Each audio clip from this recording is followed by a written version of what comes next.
Hello friends, இன்னைக்கு ரொம்பவே ஒரு ஹெல்தியான ரெசிபி.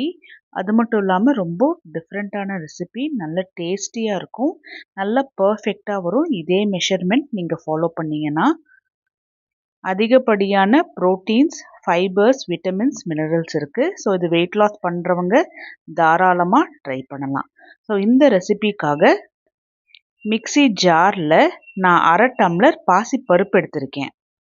பாசிப்பருப்பில் அதிகப்படியான புரோட்டீன் இருக்குது. அதனால இது டைஜஷனுக்காக இருக்கட்டும், ஃபைபர் இருக்கிறனால கான்ஸ்டிபேஷனுக்காக இருக்கட்டும் ரொம்பவே ஹெல்ப்ஃபுல்லாக இருக்கும். வெயிட் மேனேஜ் பண்ணுறதுக்கு, பிளட்டில் இருக்கிற சுகர் லெவலை கண்ட்ரோல் பண்ணுறதுக்கு ரொம்பவே ஹெல்ப்ஃபுல்லாக இருக்கும். இதில் அயனும் பி விட்டமின்ஸும் இருக்குது. இது கூட நம்ம சேர்த்திருக்கிற அடுத்த இன்க்ரீடியண்ட் 1/4 டம்ளர் வெள்ளை உளுந்து. உளுந்தில் அதிகப்படியான ப்ரோட்டீன்ஸ், ஃபைபர்ஸ் இருக்குது. அதனால் இது நம்மளோட டைஜஷனுக்காக இருக்கட்டும், இல்லை எனர்ஜியை பூஸ்டப் பண்ணுறதுக்கு, போன் ஸ்ட்ரென்த் கிடைக்கும். அயன், கால்சியம், மெக்னீஷியம் இருக்கிறதுனால ஹார்ட் ஹெல்த்துக்குமே ப்ரமோட் பண்ணும். பிபி, கொலஸ்ட்ரால் மேனேஜ்மெண்ட்டுக்கு ரொம்பவே ஹெல்ப்ஃபுல்லாக இருக்கும்.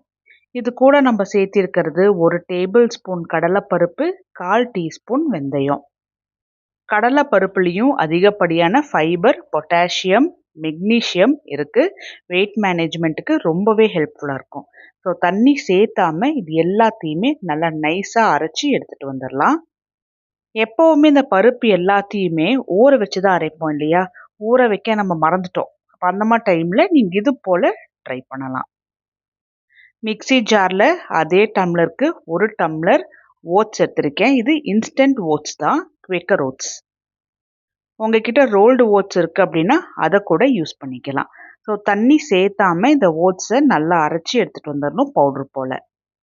இன்ஸ்டன்ட் ஓட்ஸ் வெயிட் மேனேஜ்மெண்ட்காக இருக்கட்டும், பிளட் சுகரை மேனேஜ் பண்ணுறதுக்காக இருக்கட்டும் நல்லாவே ஹெல்ப்ஃபுல்லாக இருக்கும். இதில் ஆன்டி ஆக்சிடென்ட்ஸ் அதிக அளவில் இருக்குது.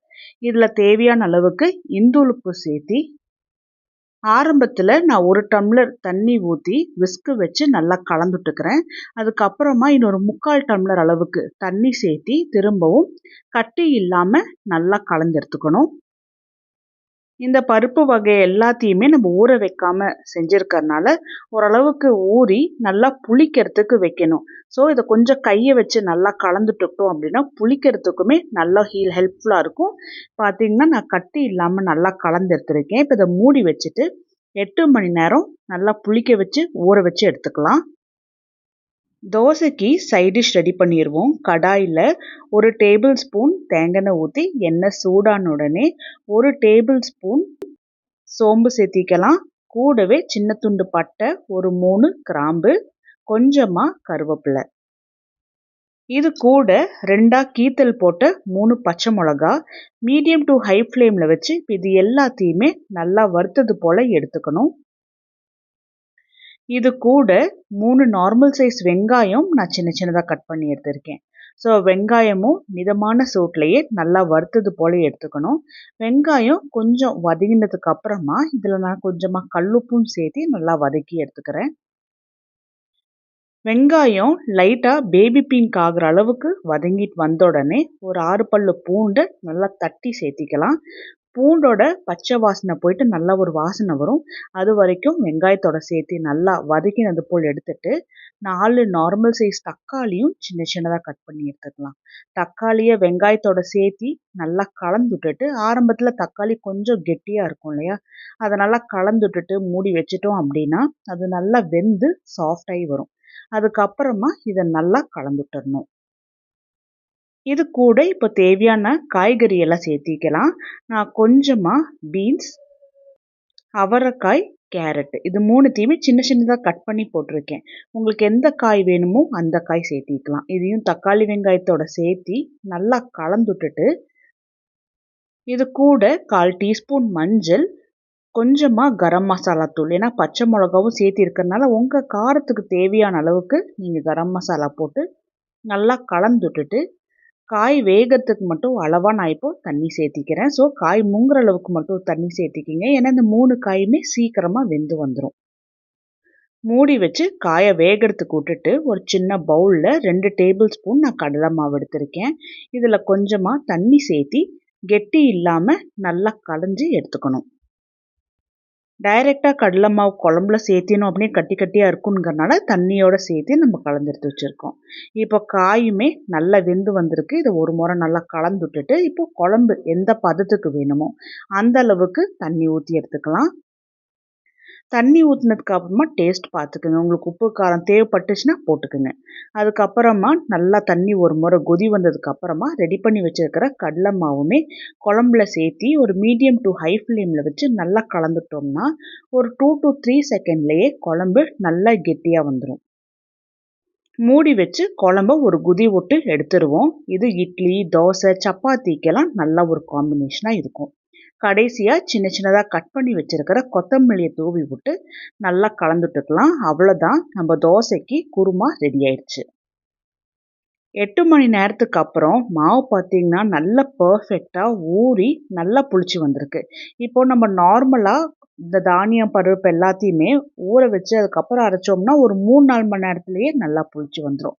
இப்போ நம்ம ஊற வச்சு இதை செஞ்சுருக்கறனால நம்ம இது போல் செஞ்சு எடுத்துக்கலாம். இப்போ தாளிப்புக்கு பேனில் 1 டீஸ்பூன் அளவுக்கு தேங்காய் எண்ணெய் ஊற்றி எண்ணெய் சூடான உடனே ஒரு 1/4 டீஸ்பூன் கடுகு, ஜீரகம், கடலைப்பருப்பு, சின்ன சின்னதாக கட் பண்ணின ஒரு பச்சை மிளகா, இது எண்ணெயில் நல்லா வதக்கி எடுத்துக்கணும். இது கூட கொஞ்சமாக கருவேப்பிலையும் போட்டு நல்லா வறுத்தது போல் எடுத்துக்கலாம். கருவேப்பிலையும் நல்லா வறுப்பட்டதுக்கப்புறம் ஒரு கை நிறைச்ச வெங்காயம் நல்லா நுணுக்கி கட் பண்ணி போட்டிருக்கேன். அதையுமே நல்லா வதக்கி எடுத்துக்கலாம். இது லைட்டாக ஒரு பிங்க் கலராட்டம் ஆகிற அளவுக்கு நல்லா வதக்குனாவே போதும். கோல்டன் ப்ரௌன் கலராட்டம் ஆகணும்னு அவசியம் இல்லை. வெங்காயத்துக்கு அளவாக மட்டும் உப்பு சேர்த்தி நல்லா கலந்து விட்டுக்கலாம். ஏன்னா மாவில் ஏற்கனவே உப்பு சேர்த்திருக்கோம். இப்போ வெங்காயம் நல்லா வதங்கினதுக்கு அப்புறமா இதை மாவுக்குள்ளே போட்டு இதை நல்லா மாவோட சேர்த்தி நல்லா கலந்து விட்டுக்கலாம். நல்ல ஒரு புரோட்டீன் ரிச்சான தோசைக்கு மாவு ரெடி பண்ணியாச்சு. அரிசியே சேர்த்தாம நம்ம எப்படி நல்லா மொறுமொறுன்னு நல்ல சூப்பராக டேஸ்டியாக தோசை போடுறதுன்னு பார்த்துடலாம். தோசை தவா கொஞ்சமாக சூடானதுக்கு அப்புறமா கொஞ்சமாக மாவு சேர்த்தி நல்லா மெல்லிசாக ஊற்றி எடுத்துக்கலாம். ரொம்ப தொன்னமாக ஊற்றணுங்கிற அவசியமே கிடையாது. இதில் கொஞ்சமாக நான் தேங்காய் எண்ணெயும் ஊற்றி தோசையை நல்லா வேக வச்சு எடுக்க போகிறேன். ஒரு பக்கம் தோசை நல்லா வெந்ததுக்கு அப்புறமா இன்னொரு பக்கம் திருப்பி போட்டுக்கலாம். இன்னொரு பக்கம் பாருங்கள் எந்த அளவுக்கு நல்ல ஒரு கோல்டன் ப்ரௌன் கலரில் நல்லா பர்ஃபெக்டாக வெந்து வந்திருக்குன்னு. இந்த தோசை அரிசி சேர்த்தாமல் செஞ்சுருக்கறனால வெயிட் லாஸ் பண்ணுறவங்க, சுகர் இருக்கிறவங்கள தாராளமாக எடுத்துக்கலாம். இது ரொம்ப டேஸ்டியாக இருக்கும். ஒரு தோசை சாப்பிட்டாவே நல்ல ஒரு ஸ்டொமக் ஃபில்லிங்காகவும் இருக்கும். இந்த தோசையை நான் இன்னைக்கு செஞ்சுருக்கிற காய் குருமாவோட தான் சாப்பிட போகிறேன். இது ஒரு டிஃப்ரெண்ட்டான ஓட்ஸ் தோசை. நம்ம சேனலில் ஓட்ஸ்லேயே தோசை, இட்லியில் நிறைய விதமாக செஞ்சு போட்டிருக்கோம். ஓட்ஸில் கஞ்சியுமே ரெடி பண்ணியிருக்கோம். இது போல் அரிசி சேர்த்தாத ரெசிபீஸ்க்கு நம்ம சேனலை சப்ஸ்கிரைப் பண்ணி வச்சுக்கோங்க. ஸோ இது வெயிட் லாஸ் பண்ணுறவங்க, வெயிட் மேனேஜ் பண்ணுறவங்க, சுகர் இருக்கிறவங்க தாராளமாக செஞ்சு சாப்பிடுங்க. நல்லா பர்ஃபெக்டாக வரும்.